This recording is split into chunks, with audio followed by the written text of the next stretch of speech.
Bem-vindos ao Horizonte Espírita, o podcast para quem pensa o espiritismo fora da caixa.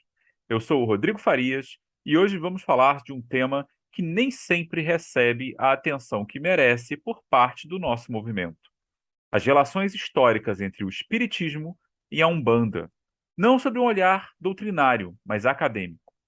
E para isso, eu convidei um velho conhecido aqui do podcast, o historiador Marcos Moreira Marques, meu colega de magistério e doutor em História pela Unirio, e que esteve conosco no episódio sobre Bezerra de Menezes, de número 44. Marcos, seja novamente bem-vindo ao Horizonte Espírita. Obrigado, Rodrigo. Obrigado, pessoal da organização do podcast. É sempre um prazer para a gente falar a respeito de espiritismo, de religião, né, do ponto de vista acadêmico. E espero que a gente tenha aí discussões bastante frutíferas. Ah, certamente serão. Eu que agradeço. E assim, sem mais, lá vamos nós. Bem, Marcos, já que somos ambos professores, acho que podemos começar aqui com uma definição bem básica, né? Pelo início mesmo. Muita gente se confunde quando se trata das chamadas religiões de matriz africana. Aqui no Rio, por exemplo, é comum que as pessoas rotulem tudo, todas elas, né, como macumba, né, um rótulo genérico e às vezes até pejorativo, como se todas elas fossem a mesma coisa. Então, você poderia explicar de forma bem didática do que estamos falando quando nos referimos a Umbanda? A Umbanda, ela é uma religião que a gente pode chamar assim de multi-origens, né? Essa expressão macumba, ela se refere essencialmente a todo um conjunto de cultos, né, produzidos por descendentes de escravos negros alforriados, livres, que viviam no Rio de Janeiro, né? As origens desse tipo de prática são muito difíceis de serem levantadas pela ausência de fontes, pela ausência de trabalhos escritos, mas assim, a gente sabe que essas práticas existiam, né? Inclusive com práticas muito bem pesquisadas relacionadas à cura, a práticas de trabalhos, né, de cura já no século XIX, com alguns personagens bem desconhecidos, né? Juca Rosa era um deles. Com o advento da libertação dos escravos e assim a migração, a grande migração de escravos para o Rio de Janeiro, né? O Rio de Janeiro ele sofre no início do século XX um aumento gigantesco da sua população, né? De 200 mil habitantes mais ou menos em 1890, já vai chegar ao final da primeira década do século XX com mais de 1 milhão de habitantes e 10 anos depois isso tem várias origens, né? Primeiro, a migração de escravos que vem do interior para o Rio de Janeiro, do Vale de São Francisco, das fazendas de café, né? Com a libertação, vem todos para a cidade. Também o aumento do fluxo migratório, principalmente de portugueses, espanhóis e italianos, né? E a própria configuração da cidade, né? A cidade ela era a capital do Império, continuou sendo a capital da República, né? A reforma do Porto no início do século, né? E tudo isso vai aumentar assim, de uma forma gigantesca a concentração da população. Essa população, ela estava, antes da reforma Pereira Passa, ela se concentrava principalmente no centro, né? No que a gente chama hoje de centro do Rio, onde vivia, onde desenvolvia trabalhos. A partir da reforma, ela começa a se espalhar. Há uma contribuição em relação a isso por conta da expansão da malha ferroviária, né, que é uma expansão gigante, né, já a partir de meados do século XIX, mas principalmente no início do século XX, né, e a gente vai encontrar já no início desse século XX práticas que misturam alguma coisa de cultos vindos da África, né, com o catolicismo. Há um trabalho de um jornalista, ele vai pesquisar, né? Ele faz um trabalho de pesquisa em 100 casas religiosas no Rio de Janeiro. O nome depois vai ser publicado num jornal chamado A Noite, e depois isso vira livro, isso em 1925, chamado No Mundo dos Espíritos, né? Então, ele faz visita a 100 casas, inclusive a Federação Espírita Brasileira, o Templo Racionalista Cristão, né? E um grande número de casas espalhadas pelo Rio.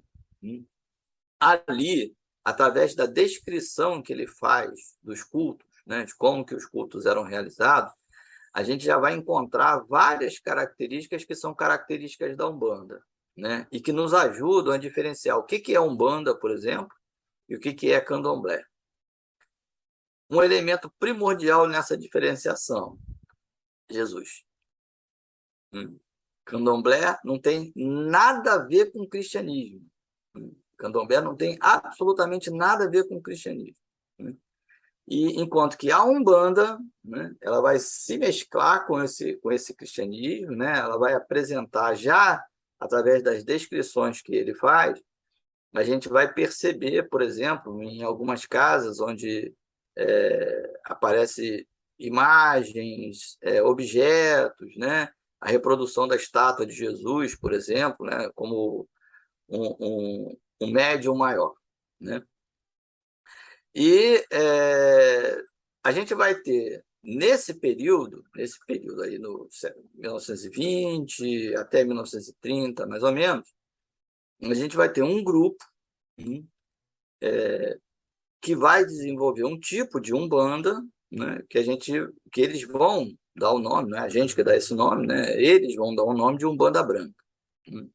Esse grupo ele é liderado por pessoas ligadas à classe média, né, com algum tipo de formação, e que vão desenvolver um culto de Umbanda, onde eles tentam excluir aquilo que eles entendiam como práticas bárbaras, né? Por exemplo, o culto de Umbanda desenvolvido nessas casas não tem dança, não tem tambor, né? Não tem uso de cachaça, não tem uso de pólvora, não tem nada disso. Eles vão fazer um tipo de umbanda que se chama de umbanda de mesa branca, né? Você vê as fotos desse período, eles estão reunidos em grandes mesas, né? Os médiuns todos vestidos de branco, e é ali que que o culto vai se realizar, né? Aí a gente vai encontrar dentro desses cultos uma mescla muito grande, né? Entre práticas oriundas, né? Da cultura africana, catolicismo e espiritismo. Tanto é que esse autor, Léo de Souza, ele vai escrever um livro que é considerado o primeiro livro, a primeira tentativa de se escrever uma codificação da Umbanda, chamado Espiritismo, a Magia e as Sete Linhas de Umbanda. Esse livro é de 1932, se eu não me engano. É bem nesse período, né?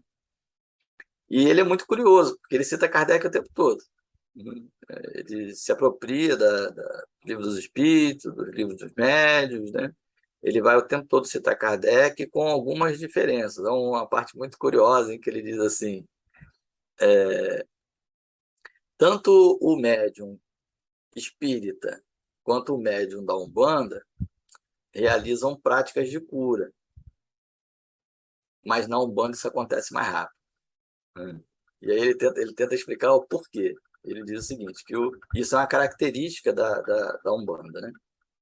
Enquanto que o médium espírita ele está preocupado em doutrinar o espírito, o médium da Umbanda ele vai convocar espíritos que precisam trabalhar para se desenvolver, né? E esses espíritos vão atuar diretamente na doença ou nos espíritos que estão atuando naquela pessoa. Por isso a cura, né? O produto ele é mais rápido. Então, ele vai desenvolver aí o que seriam, né, as entidades, né, as linhas de Umbanda, né, mas assim, com um trabalho muito próximo do Espiritismo. Uma outra característica, uma outra diferenciação bastante curiosa, assim, eles estão falando o tempo todo de caridade. Candomblé, isso não existe. Candomblé não tem relação nenhuma com caridade. Eu me lembro que há pouco tempo eu estava Estava revendo uma série da HBO, Roma, né? Não sei se você já assistiu. Viu? É uma série fantástica, né? Achei muito bem feita, assim, como que eles mostram a relação que eles tinham com religião, né? Eles estão ali o tempo todo, fazendo trato, sacrificando animais, pedindo alguma coisa e tal. E aí o que a gente observa, assim, como que você vai falar de caridade, de perdão para um sujeito daquele Roma, né? Não eram valores daquela sociedade. Então, desculpa te dar, mas estão sintetizando assim. A gente tem a presença de Jesus, essa mistura de elementos, no mínimo, né? Depois eu sei que tem outras coisas que vão entrando. Catolicismo, espiritismo e tradições africanas. E a ênfase na caridade que, bom, está presente em dois desses três, pelo menos, né? Que a gente saiba, né? Catolicismo já falava disso, o cristianismo tradicional, e o espiritismo reenfatizava a questão, né? Então, Eu já. não quero me adiantar, porque a gente vai acabar falando de Zélio Fernandinho de Não, Moraes, eu vou né? chegar lá. Não, É, não, sem spoiler, por favor. é. É, Mas essas são características essenciais, né? A Umbanda. E aí a gente precisa entender o seguinte, porque ficou assim uma coisa de que a Umbanda surgiu através de Zélio Fernandinho de Moraes e esse grupo da Umbanda Branca teria dado início à Umbanda. Isso é completamente falso, né? A gente precisa entender esse grupo de Umbanda Branca não como a Umbanda, mas um grupo particular dentro desse universo que já existia no Rio de Janeiro, que mesclava cultos africanos com o catolicismo, né? Que não tinha espiritismo, né? Pelo menos não na sua codificação, e esse grupo. Né? O que esse grupo ele vai fazer? Ele vai procurar excluir das suas práticas aquilo que eles consideravam que era bárbaro, né? E a Daiane Brown, inclusive, tem um trabalho bem interessante sobre isso. Ela fez entrevistas com Zélio de Moraes, né, final da década de 60, início da década de 70.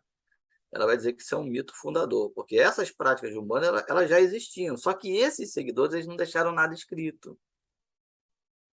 só para a gente assim não se perder. Então, apesar de você já ter essa variedade inicial, mas já existia esse nome Umbanda, essas tendas, esses grupos, eles já usavam esse nome ou eles foram agrupados dentro desse balaio depois? As pessoas começaram a chamar tudo isso junto de Umbanda. A gente tem um problema muito sério, eu acho que esse problema ainda carece de pesquisa, né? Que é assim, a gente tem uma prática que se inicia no século XX, né? Início do século XX. Há alguns autores que até retroagem isso até o final do século XVIII, início do século XIX. Tem um artigo muito bem escrito falando sobre isso. Aí, aí, né? Lá na década de 70, lá na década de 60, né? Um sujeito vai dizer assim, ó, fui eu que dei esse nome. A gente não vai voltar para ele de novo, né? Porque eu acho difícil a gente determinar quando que começou a se chamar esse culto de Umbanda, né? E assim, se esse personagem tivesse sido realmente o fundador, e se a história que ele conta a respeito da fundação da Umbanda fosse uma história verídica, ele teria um papel muito importante no desenvolvimento desse culto, né? Mas quando a gente vai lá na década de 40 para o primeiro Congresso Brasileiro de Umbanda, né, onde existem dezenas de artigos, inclusive esses trabalhos estão publicados, né, os artigos, o que foi discutido no Congresso, ninguém fala no nome desse sujeito. Ele é totalmente desconhecido. Ninguém fala dele. Ninguém cita o nome dele, nem no primeiro Congresso de Umbanda, nem no segundo Congresso de Umbanda, na década de 50. Né? Ninguém fala dele. A gente só vai começar a falar desse personagem no final da década de 60 início da década de 70. Por isso que Diane Brown diz que isso é um mito fundador. Né? O cara Hum. começou com a história, não, fui eu que criei. Tá? E aí começa a se repetir, repetir, repetir. Se você perguntar a qualquer seguidor da Umbanda, quando é que a Umbanda começou? Ela começou em 1908, com Zé Fernandinho de Moraes, lá em Niterói, na Casa Espírita. Tá, Né? então, para a gente organizar a coisa. Então, já que você puxou a ideia do mundo fador, a gente vai a ele, então. Só para o pessoal organizar. Tá? Tem gente que nunca ouviu o mito, né? Então vamos organizar. Então, você está falando que tinha um cenário de diversidade, várias coisas que depois foi unificado. Beleza. Sim, E o mito fundador aparece, pelo menos de forma mais visível, bem depois, não é isso? sim. Então, Isso. vou contar para as pessoas o que que é o mito fundador. Né? Como você é o convidado, eu vou te dar esse encargo, porque aqui o convidado trabalha. Né? Mas, enfim, você pode, então, assim, de maneira sintética, claro, explicar para as pessoas qual é esse mito fundador. Muita gente já deve ter ouvido, para uns deve ser surpresa saber que isso é apenas uma versão ou um mito, né? Porque, como você disse, eu já ouvi isso trocentas vezes em tudo quanto era livro Uhum, que eu consultava. Foi só bem mais tarde que eu fiquei meio surpreso em ouvir as pessoas desconstruindo essa história. Mas, assim, para o uhum. pessoal entender, como é que funciona, como é o mito fundador da Umbanda, que teve aí a centralidade dessa figura, o Zélio Fernandino de Moraes?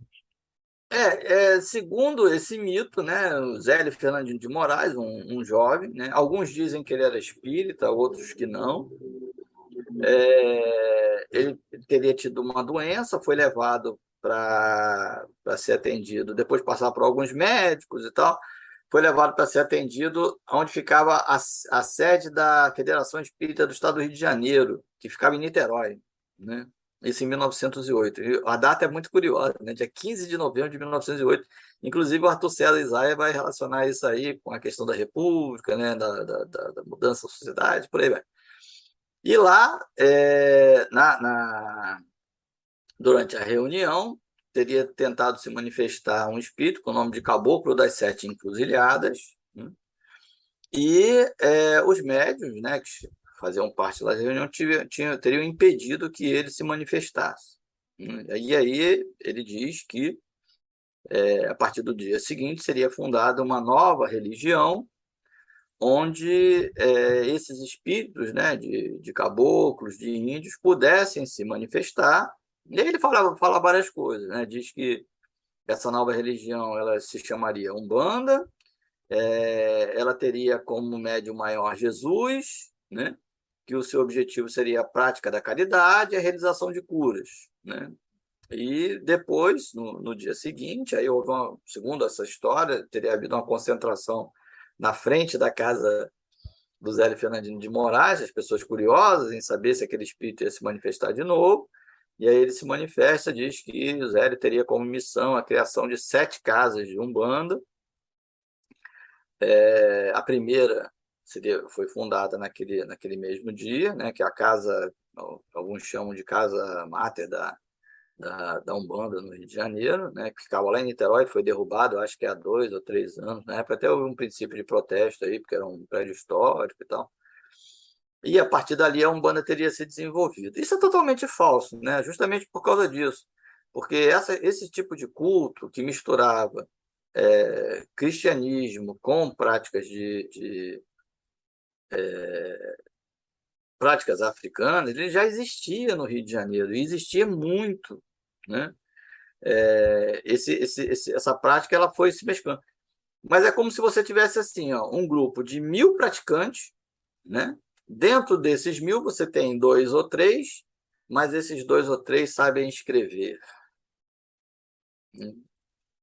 Eles deixam escrito a história deles e acaba prevalecendo aquela história como se fosse a história de todo mundo, e não é, né? Esses demais grupos, é isso que eu te falei, isso carece de muita pesquisa, e é uma pesquisa lenta e demorada. Seria necessário que se fosse procurasse jornais. A maioria dos jornais, quando falavam desses cultos, se referiam a batidas policiais, né, a aprisionamentos, né, sempre que havia assim, reclamações a respeito de barulho, e por aí vai. Bom, o próprio João do Rio, quando ele escreve As Religiões do Rio de Janeiro, ele é muito depreciativo em relação a esses cultos, né? Ele Coisa que ele não chamava faz de em relação baixo espiritismo, não é a isso? baixos. Já usava, Quem já tinha inventa, essa expressão, alto e baixo espiritismo. Ele é super quem respeitoso inventa na essa fé. expressão é um negócio, você mencionou aí uma coisa curiosa. Quem inventa essa expressão é João Batista Pereira, né, o redator do Código Penal de 1890. Depois que houve uma série de protestos por conta da inserção de 3 artigos, né, o 156, 157, 158, que condenavam o espiritismo, a homeopatia e outras práticas de cura. Bezerra de Menezes, outros políticos, né, advogados, começam a protestar e tal. Batista Pereira escreve um artigo, se eu não me engano, publicado no Jornal do Comércio, onde ele diz que o objetivo ali não é atingir o espiritismo, né, como uma religião, mas os praticantes do baixo espiritismo. Aí ele vai descrever o que seria baixo espiritismo: aqueles que queriam, que afetavam a bolsa, né, ou seja, que roubavam as pessoas, por outro lado também enganavam as pessoas. É ele que vai usar essa expressão. Mas essa expressão ela só vai assim, se tornar bastante repetitiva já a partir da década de 1920. O Emerson Gilberto tem um artigo muito interessante a respeito disso, né? Mas, assim, esses são os caras que eles vão escrever, né? Eles vão dizer, olha, e aí... E é muito curioso, porque fala-se muito de Zé Fernandinho de Moraes, mas há um outro personagem nessa história, que é o Jackson Figueiredo, que cria uma casa chamada Tenda Mirim, né? Não é Benjamin Figueiredo? Benjamin, Jackson Figueiredo é aquele cara católico, né? Líder católico. Benjamin. Ele cria a Tenda Mirim, e a Tenda Mirim, na década até a década de 40, ela tinha uma quantidade de seguidores assim gigantesca, né? Ele vem de uma família espírita, né?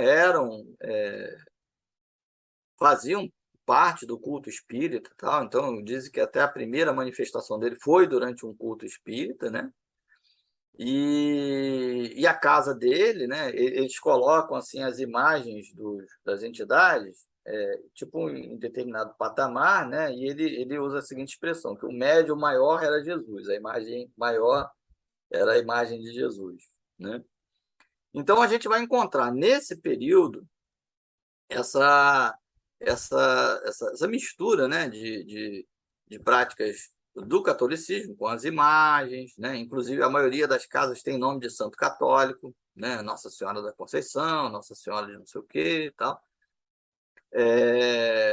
Práticas africanas, né? E práticas do espiritismo, inclusive o próprio uso de termos, né?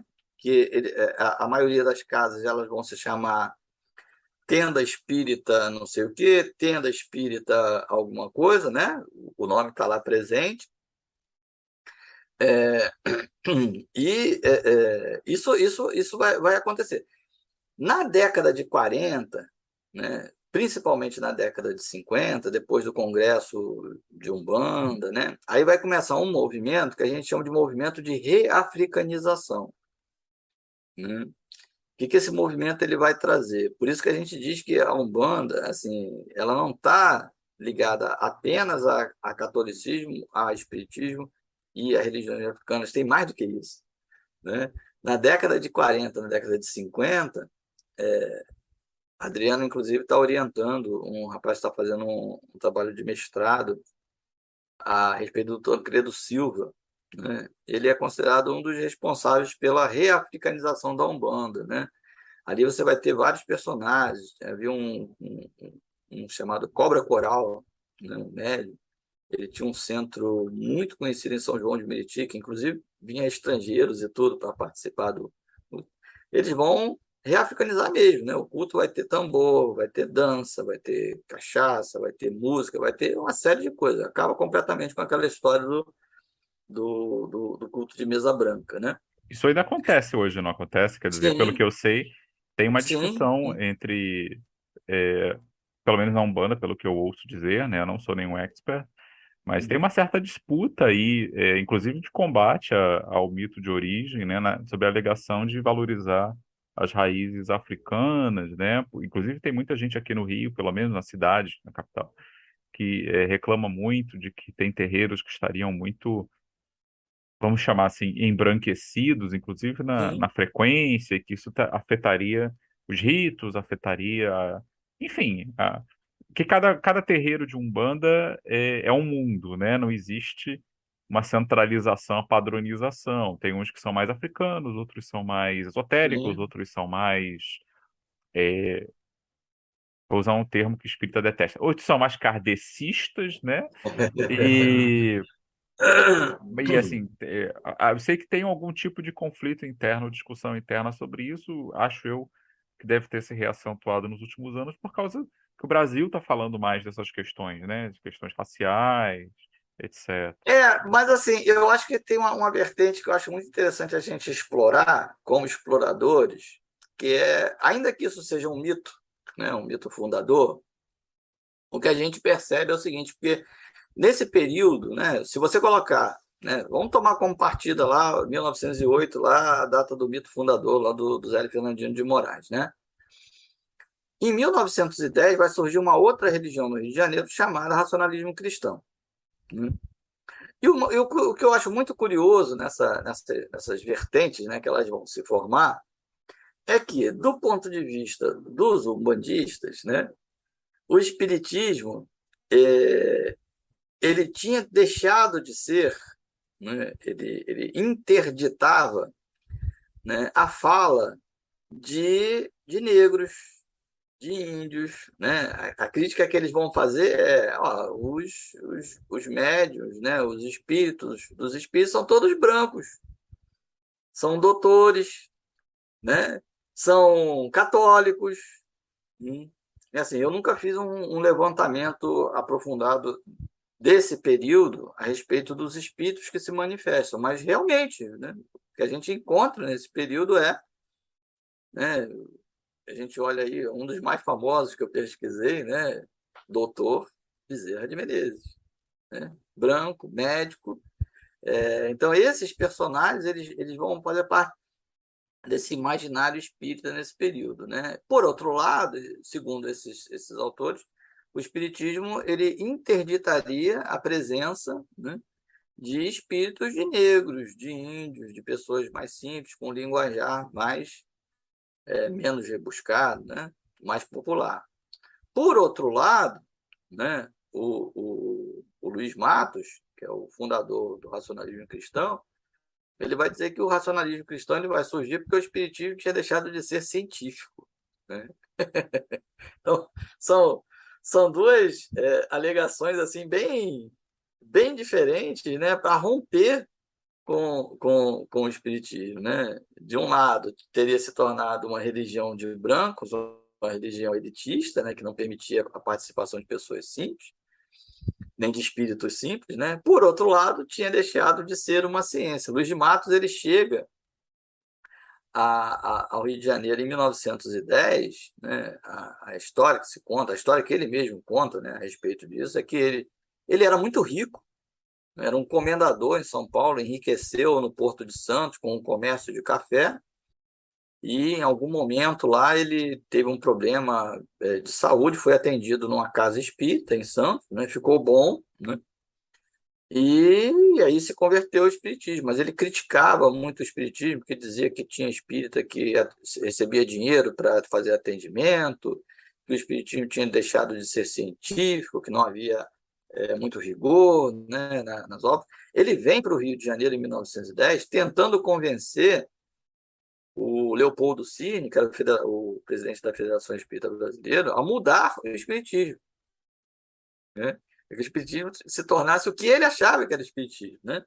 E é claro que ele não consegue, né? E aí ele cria uma casa chamada Casa Racionalista, que existe até hoje, fica ali nos fundos da UERJ, na rua Jorge Jorge Ruth, né? Rudes é um templo Isso, então, enorme, impressionante, enorme, assim. grande, muito grande.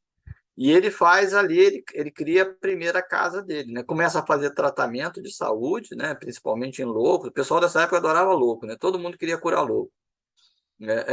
Principalmente louco. Responde um monte de processos judiciais e tal.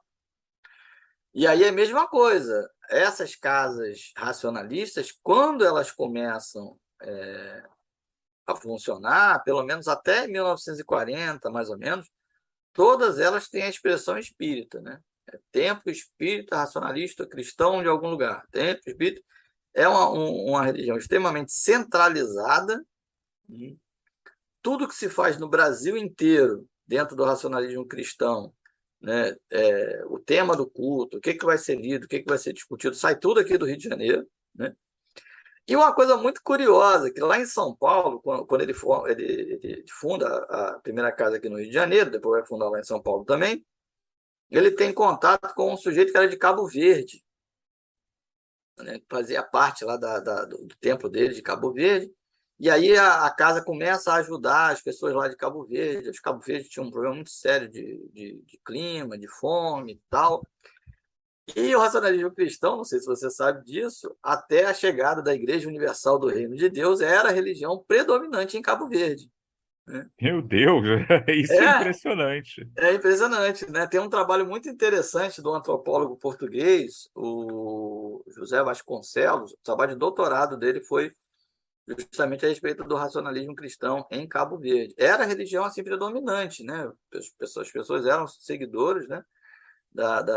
Até a chegada da Igreja Universal do Reino de Deus, que aí o negócio bagunçou tudo.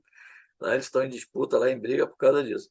Só para Mas constar, a população de Cabo Verde, eu vi aqui enquanto você falava, é de aproximadamente 550 mil pessoas, ou seja, um pouco maior talvez do que Niterói, aqui do lado do Rio, é um país bem pequenininho. a metade da população de Nova Iguaçu. É. Mas é curioso, né? Como que uma religião que surge aqui, surge de uma divergência com outra religião, vai atravessar o Atlântico, vai lá para o outro lado, aí chega lá, se É, torna. eu aprendi, lecionando sobre religião, que assim não existe religião pura. Tudo é derivado, é a Lavoisier, nada se cria, tudo se copia, com algumas inovações, é verdade, mas assim, isso é muito verdadeiro. E nesse período, na década de 1950, é muito curioso, porque nesse período a Umbanda ela vai passar por um processo que a gente chama de reafricanização, mas também por um processo de orientalização, né? Vê como é que você pega dentro da mesma matriz religiosa influências, né, de várias áreas diferentes, né? Há um dos escritores dessa época, o W da Mata, né, o Woodrow Wilson, um dos que vão trazer assim vertentes orientalizadas a respeito da Umbanda, né? Eles vão escrever, tem várias obras escritas falando, tentando relacionar a Umbanda até o surgimento do mundo, né? Aquela história de Lemúria, não tem uma coisa assim? Eu Isso pensei aí. que isso fosse dos anos 30, Não, não, não? isso é posterior, E é década de 40. engraçado que o espiritismo passa por um processo parecido, porque nos anos 30, em algumas daquelas obras históricas do Chico, que nós amamos, né, Marcos? Eu sei que você adora o Brasil Coração do Mundo também, Ah, adoro, só que nossa. não, né? Não. Você identifica claramente conceitos da teosofia, alguns dos quais depois vão se repetir em André Luiz. Aí nos anos 50 acho que aparece Ramatiz. E você já tinha o. Ah, Deus, fugiu agora o nome dele. O cara dos Exilados de Capela. Ah, como é que eu esqueci? O Armand, Edgar Armond, isso, o Edgar Edgar Armand. Armond, que estava Uhum. ativamente transformando o espiritismo, né, a sua vertente, numa espécie de ordem iniciática com vários elementos esotéricos, né? Mais ou menos aí por essa época, se não me falha a memória. Espero não estar dizendo aí nenhuma bobagem cronológica. Mas assim, é uma fase bastante ocultistizante. Nossa, que termo horroroso. Né?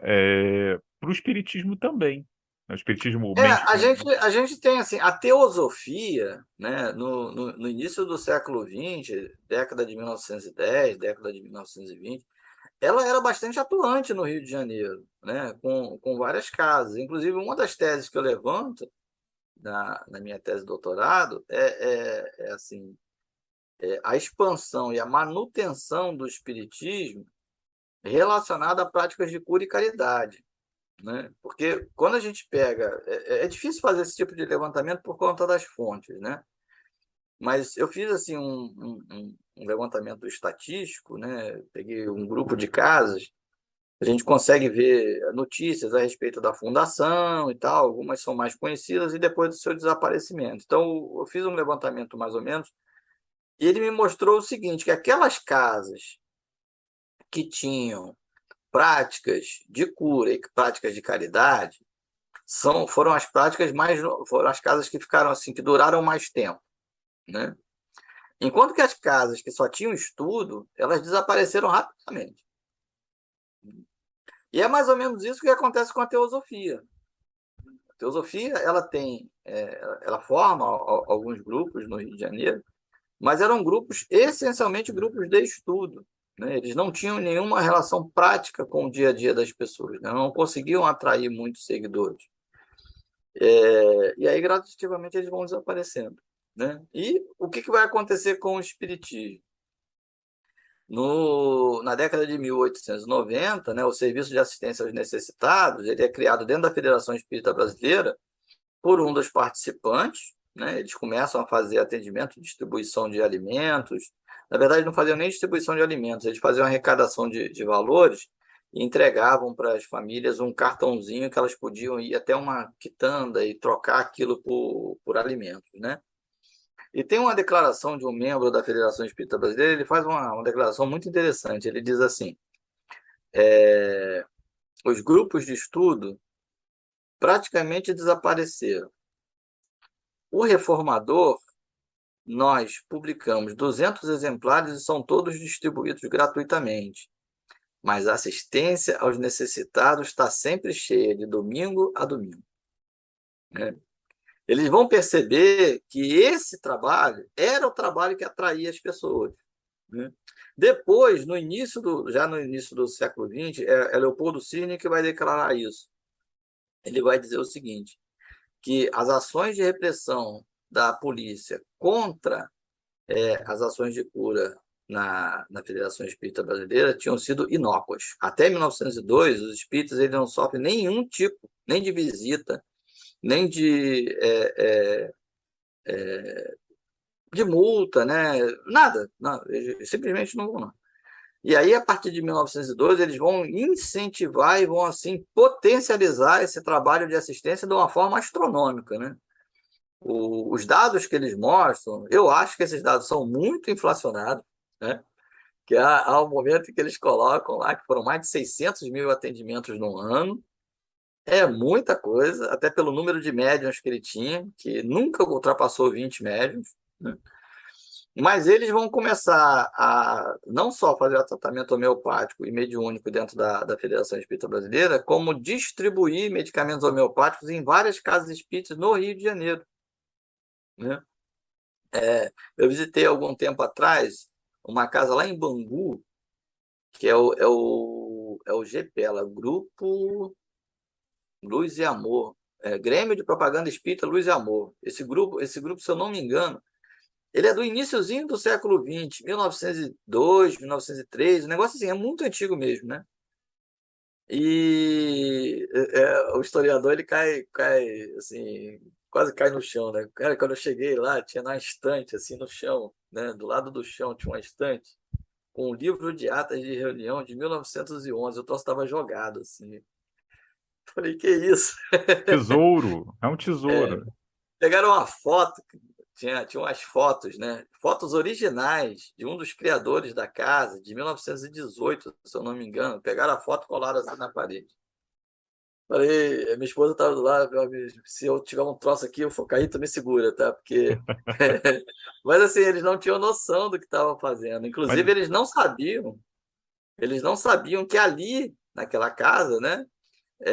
Tinha havido práticas de cura produzidas pela Federação Espírita Brasileira por esse sujeito lá que eles tinham colocado a foto lá colada na parede, né? então, deixa eu ver se eu O, entendi. Você está me dizendo, então, que, apesar do Código Penal de 1890 ter criminalizado práticas de cura espirituais, né, que eram adotadas pelos centros espíritas, na prática, sei que teve polêmicas em jornada, uma discussão pública sobre isso, né, o Bezerra participou, mas na prática, na FEB, isso não afetou nada, e que aí, não apenas não intimidados pela questão da lei, já que não estava acontecendo nada, essa galera, que na verdade formou o núcleo do que viria a ser o espiritismo majoritário, dobrou a aposta e Uhum. aumentou os atendimentos. Ok, então isso, Sim. isso me leva a uma pergunta que eu queria te fazer, né? Até pretendo no futuro trazer a Adriana aqui, porque ela estudou especificamente, né, a professora Adriana Gomes, ela estudou especificamente essa questão do Código Penal de 1990. Aí me deixa muito curioso. Ok, os espíritas, então, na prática, pelo menos até 1900 e pouquinho, né, não foram muito afetados por isso, não foram afetados em nada na prática. Mas e os outros grupos? Os Ah, grupos os outros, populares, ou de maioria os outros. negra? Porque os espíritas eram classe média para alta, não é isso? Uhum. Na verdade, assim, o que vai acontecer? Tem um trabalho, foi até defendido lá na Unirio, pela Clícia, né? Ela tem um trabalho muito, muito interessante, que ela fez uma pesquisa a respeito dos chamados cirurgiões negros, né? Os praticantes de cura de matriz africana. Então, ela fez um levantamento a respeito das prisões, né? Das batidas. O tempo todo você via em jornais a polícia, né? Invadindo essas reuniões, prendendo as pessoas, né? Prendendo esses praticantes. Na Federação Espírita Brasileira, quem vai sofrer dois aprisionamentos, né? E vai responder processo, vai ser Inácio Bittencourt, né? Inácio Bittencourt, ele é multado, né? E responde processo 2 vezes, né? E quem vai defender Inácio Bittencourt é um personagem que até a Adriana vai até pesquisar também, e tem um advogado que mais tarde seria presidente da Federação Espírita Brasileira, esqueci o nome dele, mas ele é um advogado muito conhecido no Rio de Janeiro, né? Então, assim, são universos diferentes, né? A polícia invadir um terreiro, prender um grupo de negros com seu culto, né? Era uma coisa. E quando eles prendiam todo mundo que estava lá. Tá? A gente tem relatos assim de batidas que levavam 80, 70 pessoas presas. Na Casa Espírita você tinha, na Federação Espírita principalmente, você tinha advogados, você tinha políticos, você tinha médicos, né? Você tinha militares, almirantes, né? Você tinha oficiais de marinha, oficiais de exército, a coisa era diferente, né? Então, a gente tem o número de espíritas que são presos ou processados ou respondem, são multados, né? Nesse período é muito pequeno. Isso vai mudar com o advento do governo Vargas. Aí a coisa muda de figura, né? É só com E muda Vargas, 40 bastante. anos depois, né? É. Mas mesmo assim durou Depois, pouco tempo, porque alguns anos depois existe um certo relaxamento com os espíritas, não é? sim, mas assim, inclusive, uma das razões que a Federação Espírita Brasileira apresenta para suspender esse serviço de atendimento em 1940 é justamente o segundo período Vargas, né? A partir de 1937, principalmente. Ele se torna muito mais rigoroso. Os médiuns, eles são obrigados a ter e exporem, né, nas casas espíritas um atestado de sanidade mental, né? Inclusive, se você tiver a oportunidade, tem um centro espírita lá em Jacarepaguá, é o Centro Espírita Jacarepaguá, né? Eles montaram uma salinha lá que é tipo um museuzinho, né? Eles têm. É muito curioso que, né, a Tereza estava me falando que eles estavam fazendo, né? Tem duas meninas lá que elas são estudantes da Unirio. Uma estuda história e a outra estuda museologia, são irmãs gêmeas, né? Então elas estavam fazendo a catalogação desse material antigo lá do Centro Espírita Jacarepaguá, e eles descobriram no forro, porque esse prédio ele foi construído em 1930, descobriram no forro lá da casa um material gigantesco. Eu não sei nem se eles já conseguiram catalogar e colocar em exposição tudo aquilo, mas tem cartas, tem bilhetes, tem fotos, tem brigas, né? Tem discussões, tem reuniões, um negócio fantástico, né? Um acervo gigantesco, né? E esse centro, em 1930, ele é dirigido por um almirante da Marinha, né? Eu não me lembro o nome dele, mas inclusive ele foi um personagem bastante conhecido na Federação Espírita Brasileira. Ele não chegou a ser presidente, não, mas estava envolvido ali na diretoria, né? Sim. Aí, a partir lá, você vai ver, por exemplo, tem fotos, eu tenho até algumas aqui, vou mandar para você, né, do atestado de sanidade mental. Os médiuns da casa tinham que ter lá, tinha que ficar fixado lá. E as casas, elas passam, né, o processo de repressão durante o período Vargas, elas tinham que ter autorização da polícia, né? Tinham tipo um alvará mesmo de funcionamento com autorização da polícia para funcionar. Essa é uma É, das razões que a até Federação Espírita ela suspende.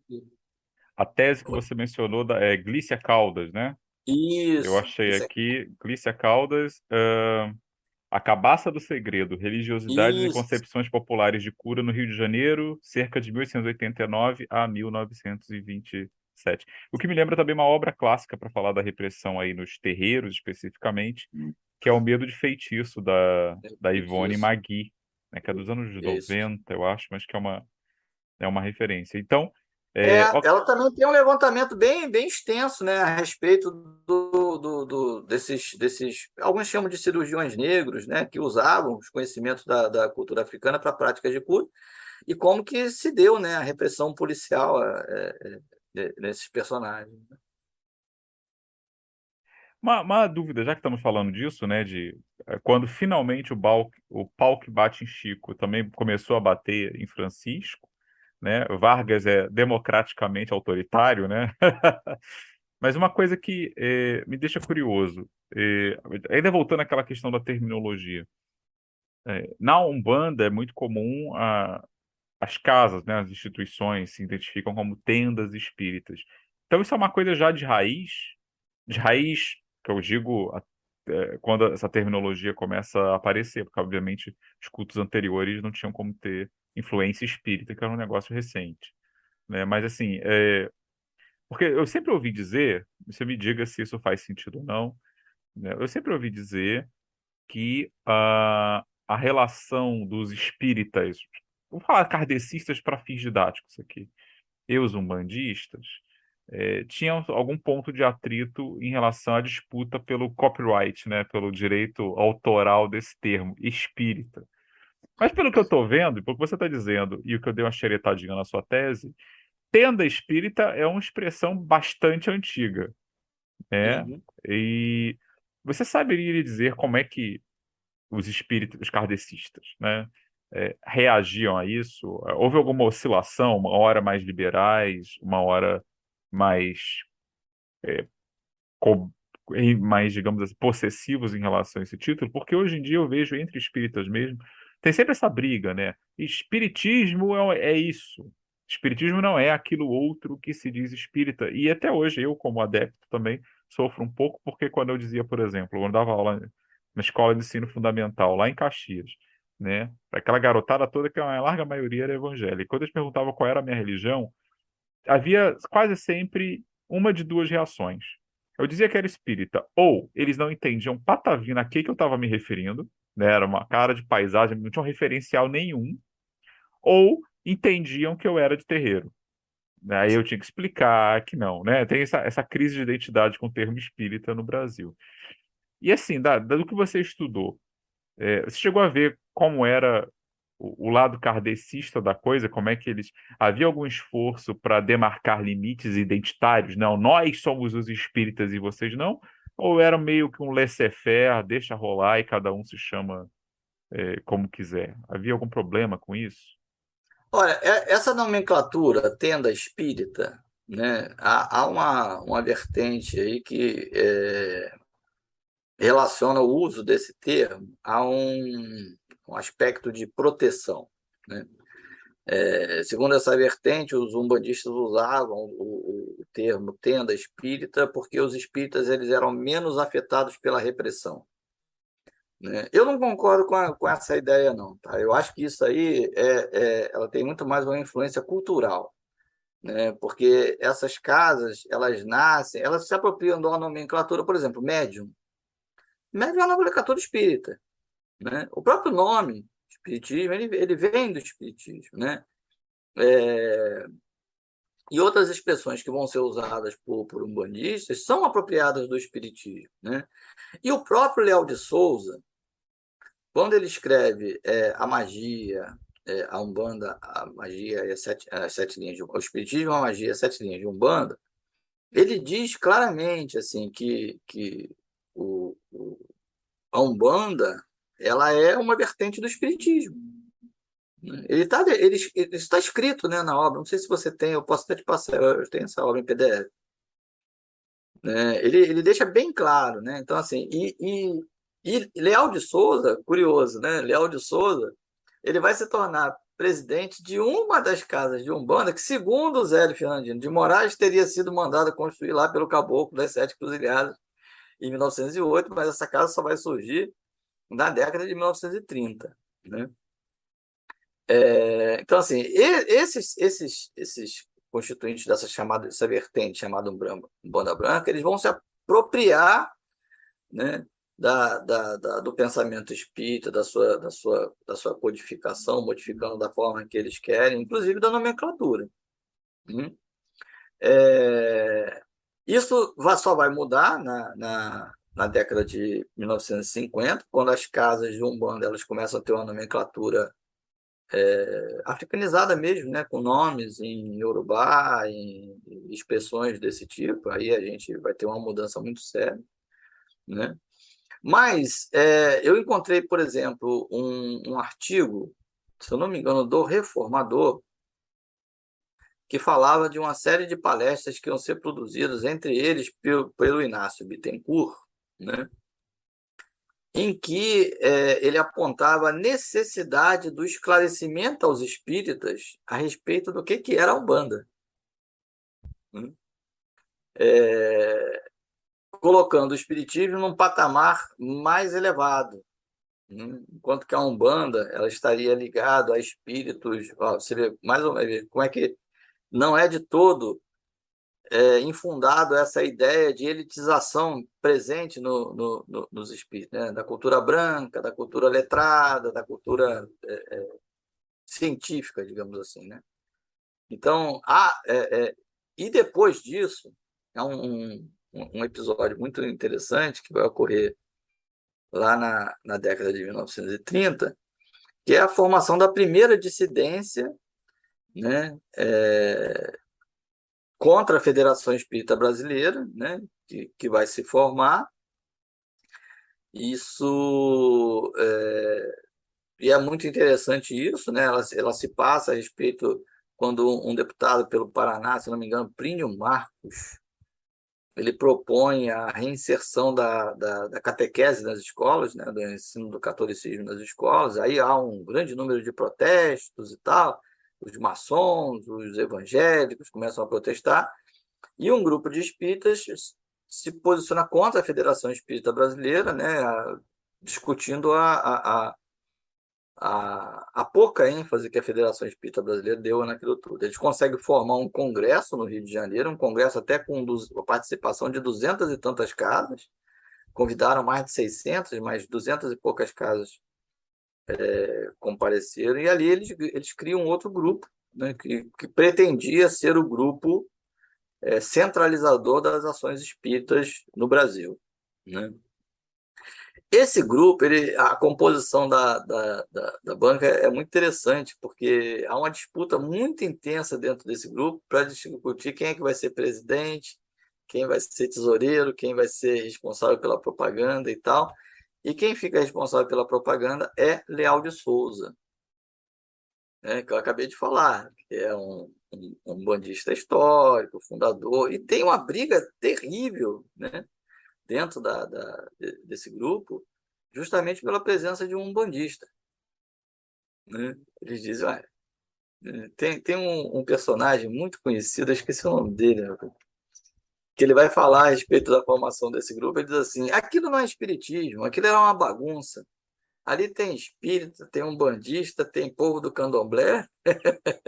Então, assim, é um espaço de disputa, né? É um espaço de disputa mesmo. Os espíritas nunca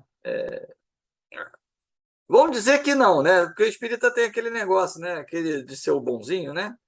Não, não, são nossos irmãos e tal. Mas não tem nada desse negócio de nossos irmãos. Eles estão muito preocupados em separar muito bem qual campo é de qual, né? Deolindo Amorim, E mais tarde, vai escrever um livro até bastante pesado, né? Uma pessoa que eu entrevistei recentemente, né? O nosso amigo Márcio Salles Saraiva, ele até acusa o Deolindo de, nesse livro, Africanismo e Espiritismo, ter sido pelos padrões de hoje, seria abertamente racista, né? Na condenação à presença de elementos ditos africanistas, né? A expressão que ele usa, em certas casas espíritas.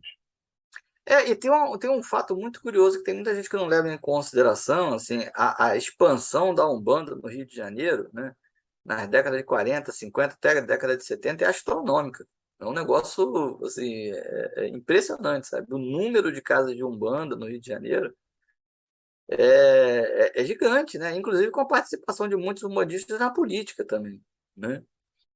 E depois da década de 70, da década de 80, isso começa a diminuir bastante, né? Mas, assim, há um período aí... O Tancredo Silva, né? O Tancredo Silva, que é esse personagem que eu te falei, que é um dos responsáveis aí pelo processo de africanização, ele consegue fazer congresso no Maracanãzinho, cara, lotar o Maracanãzinho, né? Uma reunião de Umbanda, né?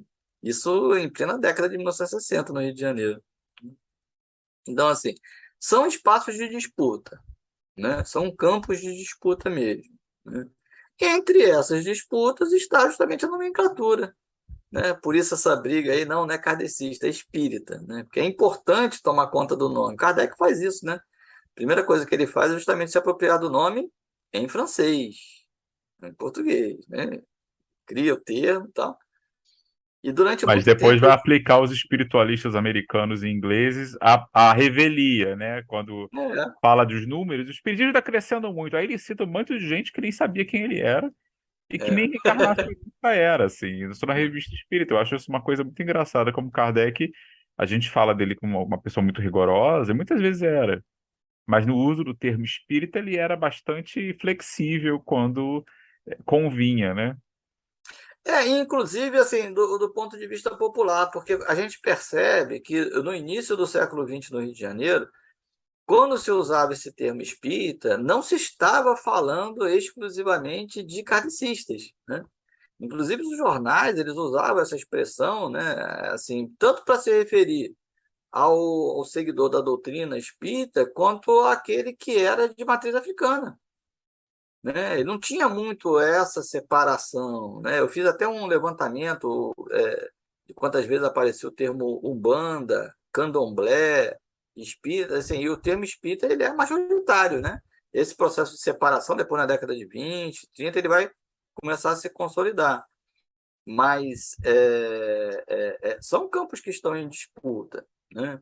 E uma disputa bastante acirrada, porque além deles estarem disputando espaço entre eles, eles têm contra ele uma legislação, né, que é muito dura, principalmente com aqueles que tinham algum tipo de prática de cura, com o preconceito, né, envolvendo aqueles que estavam relacionados a cultos de matriz africana, né, um processo de reforma política, que é a ascensão de Vargas, né, um período extremamente repressor, e a recatolização da sociedade, né? Porque a Igreja Católica ela tem um projeto político, né? Um projeto político bastante importante de tornar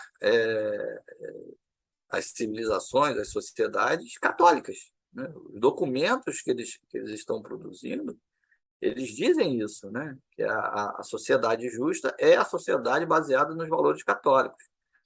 E um fato muito curioso, né? Enquanto os espíritas, por exemplo, eles vão se preocupar em curar e em praticar caridade, os católicos, né, com a verdadeira invasão que houve no Brasil, na América de uma forma geral, mas no Brasil, no final do século XIX, início do século XX, que é a invasão das irmandades, né, das congregações, aliás, assim, o Brasil é invadido por congregações, muitas delas expulsas da Europa, que vêm para o Brasil.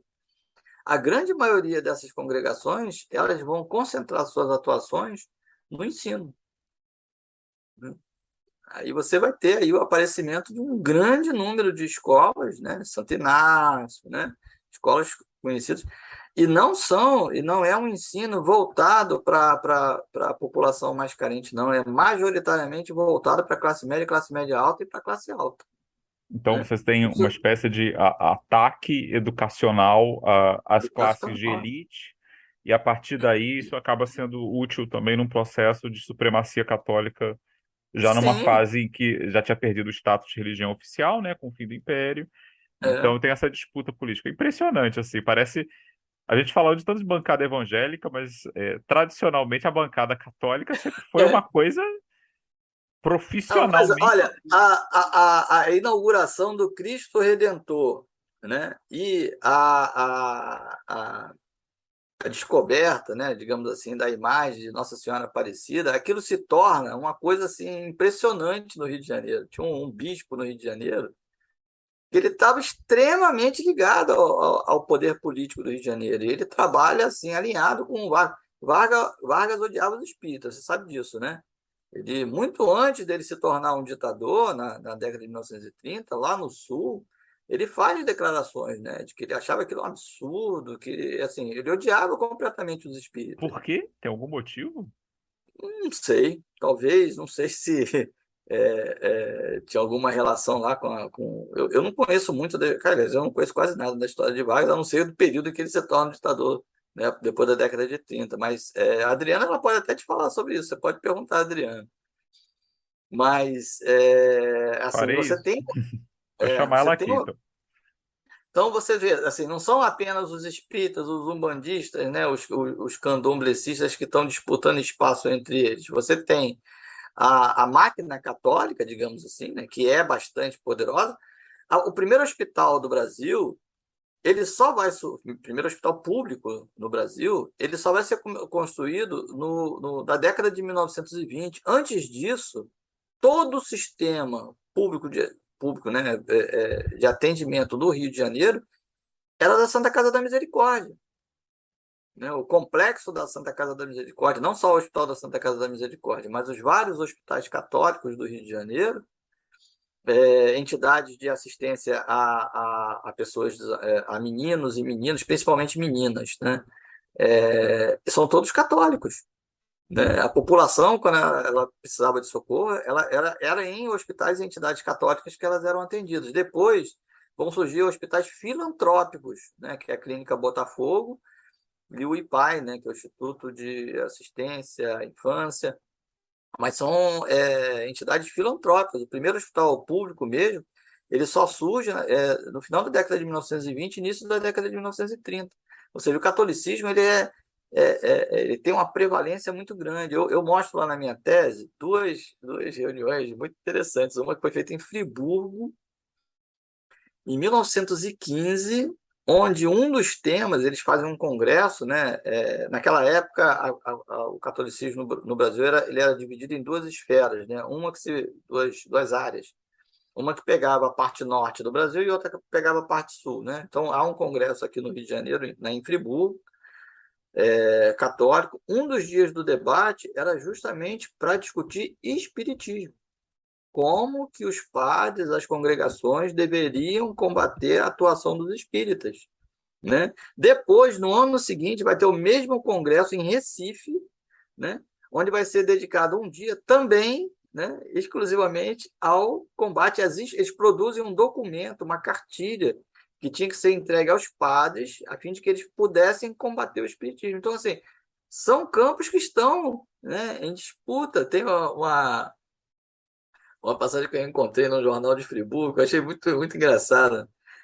Havia um vereador ou um deputado que eles estavam fazendo arrecadação na cidade a fim de criar uma entidade de assistência para idosos, né?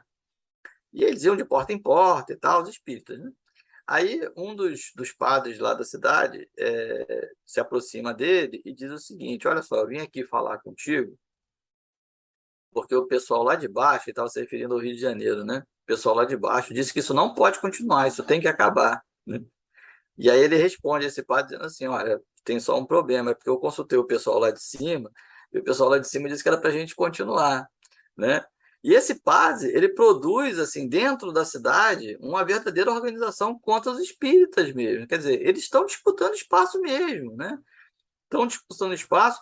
E a Igreja Católica, ela tem uma vantagem nisso tudo, porque ela tem um aparato de assistência muito grande, ela começa a formar, né, escolas, que são escolas que vão dirigir e vão ensinar as elites dirigentes, né? Os políticos, né? Os futuros dirigentes de polícia, todos eles são católicos, e eles estão lá aprendendo desde cedinho, né? Ó, espírita não presta, espírita não presta, espírita não presta.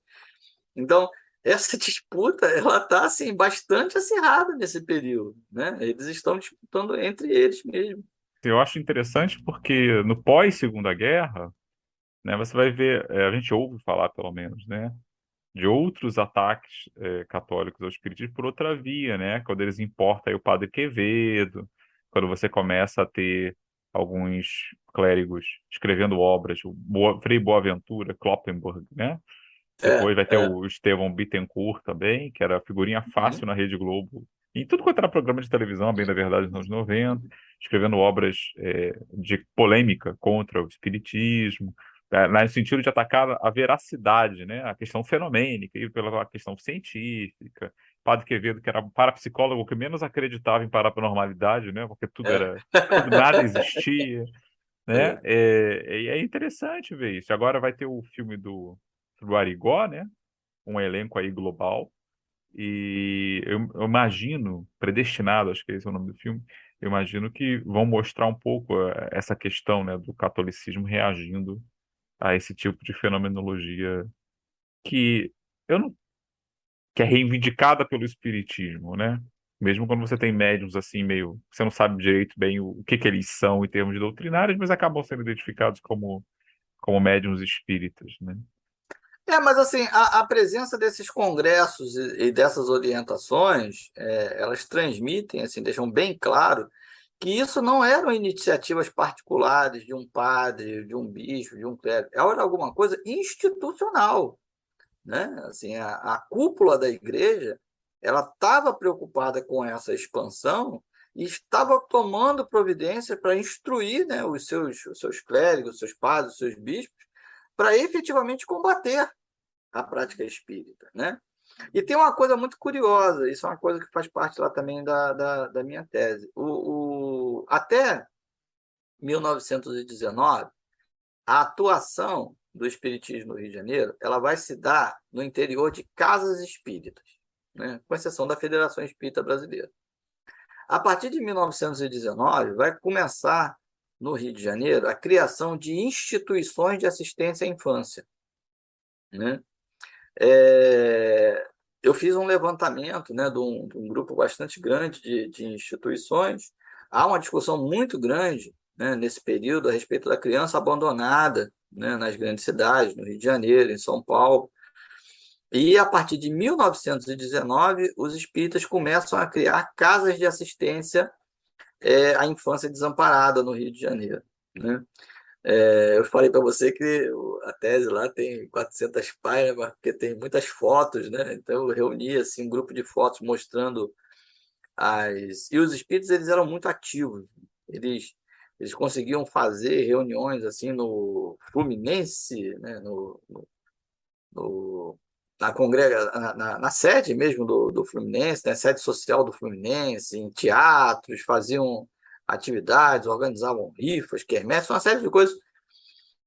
E isso competia diretamente com o trabalho de assistência dos católicos, né?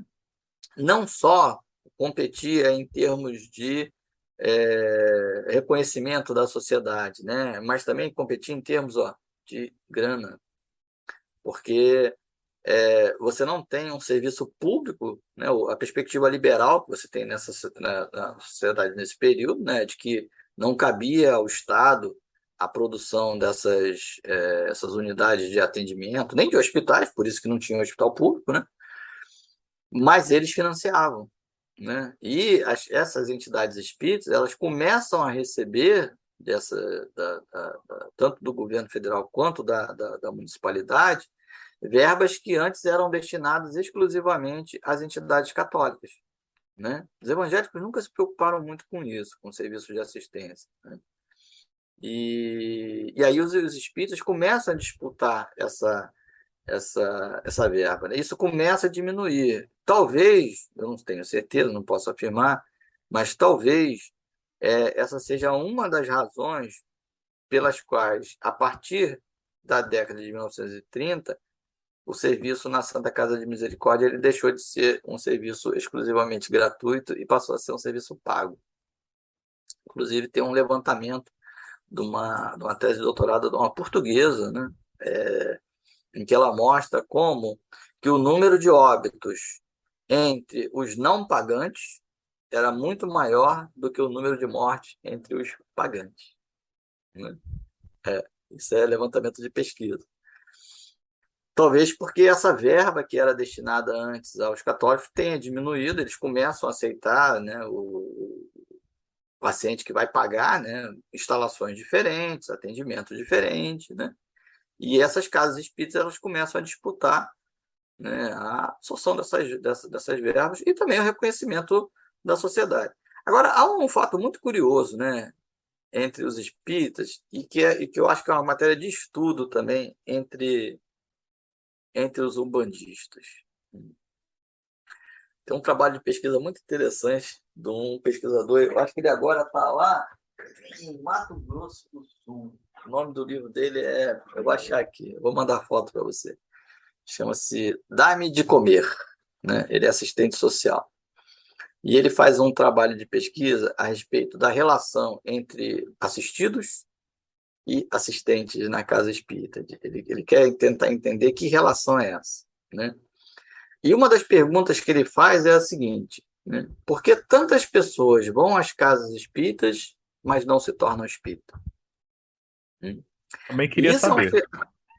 isso é um fenômeno muito, muito presente nesse período, né, do espiritismo e da formação da Umbanda, porque, como eu disse para você, o que os espíritas da Federação Espírita Brasileira vão apostar? No atendimento, né, nas práticas de cura e na assistência. O número de pessoas que, segundo eles, frequenta a federação é gigantesco, né? Mas o número de pessoas que se tornam espíritos é mínimo, né? Ele é quase assim, ínfimo, né? Por outro lado, a Umbanda ela consegue, pelos seus ritos, pelas suas práticas, né, pela sua estrutura, prender, né, e converter um grande número de seguidores. Por quê? Isso me parece que uma das respostas para isso seja justamente um caminho único que precisa ser seguido pelos umbandistas, né? Que caminho único é esse? Entrou na religião, tem uma série de práticas ali que ele precisa fazer, de isolamento, de raspar a cabeça, todos esses ritos tornam todos eles iguais. Na casa espírita, a gente não vê muito isso, né? A gente tem um grupo que estuda, que se diz médio e tal, que vai prestar assistência a um outro que só recebe, que muitas vezes não consegue nem entender o que está sendo discutido ali, né? Eu nunca me atreveria a sugerir o grupo de estudo das obras de Joana de Ângeles ao grupo de pessoas mais simples, que eu já tentei ler uma vez, tive que botar um dicionário do lado e achei Eu já chato demais. coordenei um, assim. Coordenou? Mas É. não eram para pessoas mais simples, mas assim, se te serve de consolo, né? Foi uma experiência muito gratificante quando eu tive que dar no último domingo uma palestra para um público que era em grande parte formado por assistidos da casa, mas sobre Santo Agostinho e o problema do mal. É óbvio, Ah, é? você tem que adaptar, mas assim, não foi. O evento foi muito bonito, mas obviamente não dá para você fazer o formato do grupo de estudo clássico de centro espírita, porque envolve muita Uhum. leitura escrita, um vocabulário rebuscado. Rebuscado, inclusive, para quem, ó, pô, nós temos doutorado, né, Marcos? Se você pegar certas obras do Chico e tentar ler sem dar uma olhada no dicionário, às vezes é um desafio, né? Joana de Ângeles, É. então, para além do vocabulário, é mal escrito, acho eu. Né? O pessoal Uhum. que me perdoe, mas assim, eu acho a redação da Joana um horror. Eu não sei se é uma questão do espírito, uma questão do médium, ou dos dois. É um dos dois, né? É uma preocupação tão grande em tentar transparecer assim, um rebuscamento, a sofisticação, que a coisa acaba se tornando meio piegas e chato, né? Muito chato. Bacharelesca. E, Né? assim, uma coisa, eu achei a obra, inclusive, que você falou, né, é importante dar para os leitores que eu achei. Pedro Simões, né, Dá-me de Comer, Assistência Social Isso. Espírita, de uma coleção aqui que eu acho que eu tenho um livro dela, Espiritismo na Universidade, da editora. Deixa eu ver se tem É de São editora aqui. Paulo, né? CCDPE. É de São Paulo. É Acho do que eu centro. tenho um ou dois livros dessa coleção. E esse é aquele tipo de livro que é super difícil de achar, assim, de você ouvir falar dele, É. né? Você não acha em livrarias de centro muitas vezes, você tem que procurar mesmo entre a rarefeita ala dos espíritas que pesquisam o assunto. Pesquisam o espiritismo para além de apenas professá-lo. Uhum. Bom, acabou que a gente começou na Umbanda, a gente passou pelo racionalismo cristão, depois falamos das disputas entre espiritismo e catolicismo, e agora eu acho que eu vou ter que mudar o título que eu tinha pensado para este episódio, porque a Umbanda não, bem de longe, foi um tema exclusivo, né? Acabou virando. A gente acabou discutindo o panorama religioso do Brasil da Primeira República, da primeira metade do século XX, a bem da verdade, que a gente voou um pouquinho aí para pro pós-Segunda Guerra. Você é mais eclético do que eu Primeira, imaginei. Primeira República é minha paixão, né? Eu acho que é um período assim.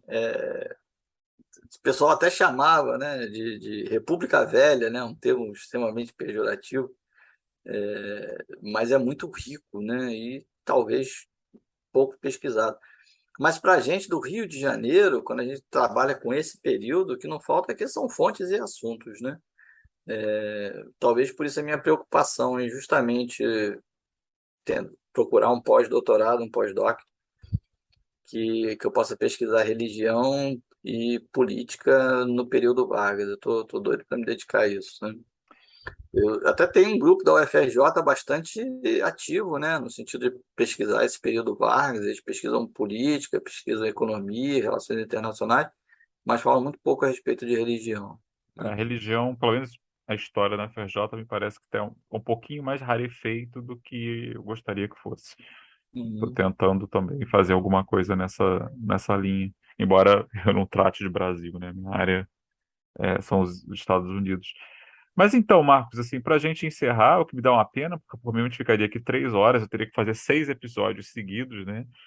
Eu queria te pedir assim, você fez várias sugestões, várias menções a obras e pesquisadores, etc. Mas para a pessoa leiga, a pessoa que está querendo uma introdução sobre alguns desses temas, ou quem sabe esse panorama religioso da Primeira República, ou sobre a Umbanda em particular, o que que você sugeriria, assim, de iniciação, né? Nada. Eu recomendaria a sua tese, mas a sua tese, como eu te disse, eu procurei lá no banco de teses da Unirio. Por algum motivo, estavam me pedindo senha para baixá-la. Tive que conseguir por outro. Eu nem sabia disso. Depois eu vou até tentar entender o porquê. É, Mas, mas enfim, o que que você é, sugeriria para os curiosos iniciantes?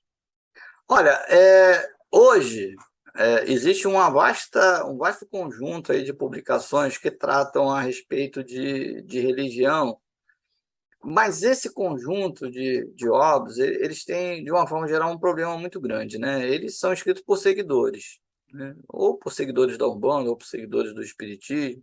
Nós, que somos historiadores que estamos trabalhando com o Espiritismo, eu acho que nós temos assim, nós somos quase que inovadores nesse campo, né?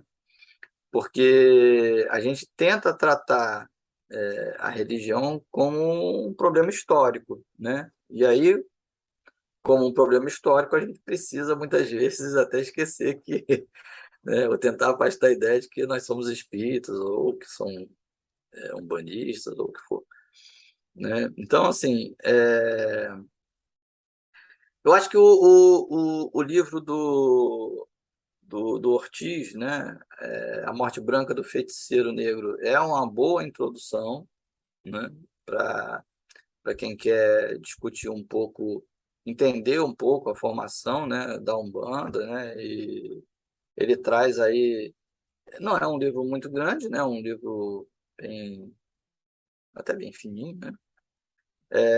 Eu acho que o Espiritismo em Perspectiva, que é a obra que a gente publicou, tem 10 artigos que pegam um campo bastante amplo, né, a respeito do espiritismo.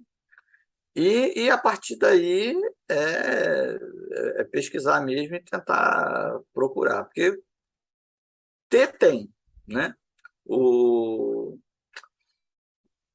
tem um escritor, esqueci o nome dele, ele publicou uma coleção a respeito de Umbanda. Se eu não me engano, essa coleção já tem 12 volumes. Eu até tenho aqui. A coleção é essa daqui, ó, é do Diamantino Fernandes Trindade. Ele editou uma coleção, uma história da Umbanda no Brasil, são 9 volumes, né? Esse aqui é o primeiro volume, grandão. Ele dá um panorama assim, histórico bem legal a respeito da Umbanda e das várias vertentes, né? Nos volumes que a gente vai encontrar, ele vai falar muito a respeito dessa constituição dessas várias vertentes do espírito da Umbanda. Esse outro do Alexandre Comino também é um livro bem interessante, falando da história da Umbanda, né? Ele usa uma linguagem bastante simples, né? Se não me engano, E ele tem um canal no YouTube, inclusive, o Alexandre Comino, assim, além de pesquisador, ele também é profitente mesmo, assim, ativista da Umbanda mesmo. é, ele é bem ativo mesmo, né? E do ponto de vista do catolicismo, né? Já que a gente falou de várias vertentes religiosas diferentes, eu acho que é um livro muito bom para esse aqui, a Elite Eclesiástica Brasileira. Ele vai falar justamente a respeito desse projeto católico, né? Ele usa até o termo aqui, República Velha ainda, né? O projeto católico de atuação dentro da sociedade, né? Bom, e aí pesquisa é aquilo, né? A gente começa com um, vai para o outro, vai para o outro, vai para o outro, vai para o outro. Tomara que dessa iniciativa aí surjam pesquisadores da história das religiões, não só da história do espiritismo, né? Da Umbanda, da, do Candomblé, né? O Candomblé não é religião africana, né? Acho que todo mundo sabe disso. Na África não existia Candomblé, a formação dessas religiões é aqui no Brasil, né? E assim, é impossível a gente pensar, acho que qualquer sociedade, uma sociedade brasileira, é impossível a gente pensar a sociedade brasileira sem religião, né? Por isso que eu falei para você que eu vejo esse grupo do UFRJ que pesquisa o período Vargas, eles pesquisam economia, pesquisam política, pesquisam uma série de coisas, ninguém fala nada de religião, né?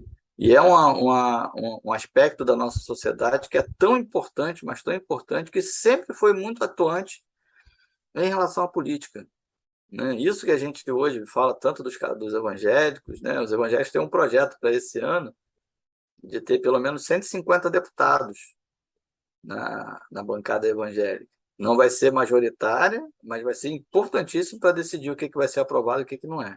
Isso é um projeto político, É né? verdade. Meio É, assustador, considerando que boa parte da bancada evangélica é pautada por umas poucas igrejas, de algumas com lideranças bastante questionáveis e se foca em pautas quase exclusivamente de costumes e preservação de privilégios tributários. Ela não tem uma política de fato para país. hum, É basicamente um centrão com algumas peculiaridades, é né? o Edir Macedo eu cria um partido para isso, né? Republicano está aí, ó. Ele está bem atuante, né? É. Mas isso que os evangélicos estão fazendo hoje foram o que os católicos fizeram, né? A gente só mudou a denominação, mas o projeto político católico, a primeira Constituição, né, a formação política do início do Brasil independente, ela tem uma participação de padres católicos que é gigantesca. É tão atuante, mas tão atuante que a própria Igreja Católica começa a atuar para que os padres não se tornem políticos, né? Contra os próprios questionamentos que eles fazem. Mas já no final do século XIX, mesmo a formação da República, a gente tem aí uma presença dos católicos. Você falou do Jackson Figueiredo, né? Que é estrondosa, né? Eles perderam lá deixou de ser um Estado católico, mas eles não desapareceram, estão e continuam muito atuantes até hoje. Especialmente a ala mais tradicionalista, que formou um certo núcleozinho intelectual, né, da nova direita brasileira, que ascendeu, né, nas últimas 2 décadas. Eu mesmo conheci alguns conservadores dessa linha católica, eram pessoas profundamente intelectualizadas e estavam aí, essa salada que depois vai se tornar a direita que apoiou o Bolsonaro na última eleição. É. Bom, mas isso, a gente já está indo para outra galáxia de temas, né? Então, eu quero te agradecer, Marco, mais uma vez, e te pedir, né, se você quiser, né, para você fazer suas considerações finais aí para os nossos ouvintes. Eu acho que o que eu gostaria muito de enfatizar é o trabalho que você está fazendo, viu? Acho que é muito importante a gente ter esse tipo de trabalho, né? Eu sei que, assim, é desgastante, né? Você precisa produzir material, chamar pessoas e tal, mas no universo que a gente atua, dentro do universo espírita, esse tipo de voz é importantíssimo, porque senão a gente vai ter a prevalecência, né, de vozes que eu acho que elas estão totalmente distantes daquilo que foi a produção do espiritismo, da doutrina, né? Se aproximando aí de um tipo de prática que não me parece estar em sintonia com aquilo que a doutrina foi constituída, né? A gente precisa ter essas vozes, né? A gente viu nos últimos 10 anos, pelo menos, aí o surgimento de um grande número de coletivos espíritas, graças à internet também, né? Existem coletivos que só existem na internet. E essas vozes, elas precisam ser atuantes dentro do movimento, né? Porque não só dentro do universo religioso, mas principalmente por conta da produção acadêmica, né? A gente, de alguma forma, nós somos aí pesquisadores da verdade, né? Não vamos nem discutir aqui o que seja verdade ou não, mas nós temos aí pela nossa produção um compromisso em termos fontes, em termos de metodologia, né? Em termos de base teórica, para sustentar aquilo que a gente pesquisa, e isso, acho que existe uma vertente muito grande dos seguidores da doutrina que não estão muito preocupados com isso, não, né? Então, ter esse tipo de grupo, esse tipo de atuação que você faz é muito importante, né? Se eu puder contribuir de alguma forma, tiver outros temas que você possa, acho importante, eu acho que a gente possa participar, basta chamar que eu atendo rapidamente. Talvez até um debate, não só eu e você, mas com outros também, né?